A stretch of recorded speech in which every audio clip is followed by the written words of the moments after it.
Hello everyone, welcome back to our channel. Like and share, subscribe our channel for more information. CTET solved paper के part 3 को शुरू करते हैं।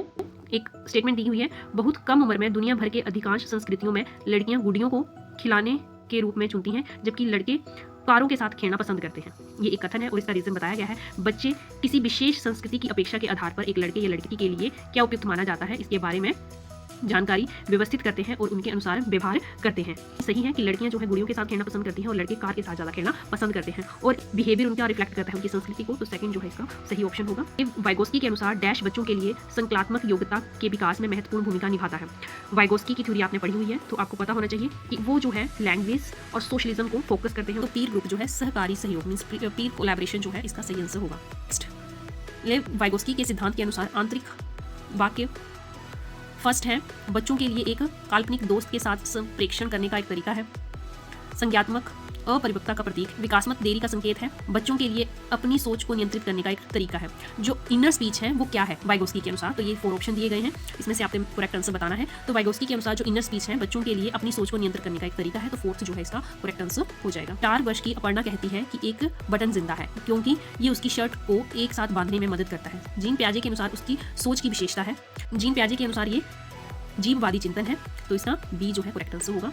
Next देखिए, निम्नलिखित में से स्वलीनता वाले विद्यार्थियों की विशिष्ट विशेषता कौन सी है? फर्स्ट, कल्पना को तथ्य से अलग करने की श्रेष्ठ क्षमता, उत्तम सामाजिक भावनात्मक पारस्परिकता, बार बार दोहरावृत्ति व्यवहार, संवाद कौशल का उच्च स्तर। तो इसमें से जो बार बार दोहराव और आवृत्ति व्यवहार है विशेषता है स्वलीनता वाले विद्यार्थियों की।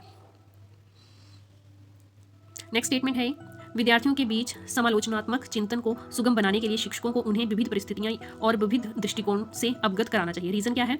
कारण बताया गया है, जब विद्यार्थी विविध मतभेदों के बीच बातचीत में संकलन होते हैं तो वे समालोचनात्मक और रचनात्मक रूप से सोचने की अपनी क्षमता को सीखते हैं और समृद्ध करते हैं। तो ये एक कथन है और उसका रीजन बताया गया है, तो इसमें से बताना है कि क्या सही है।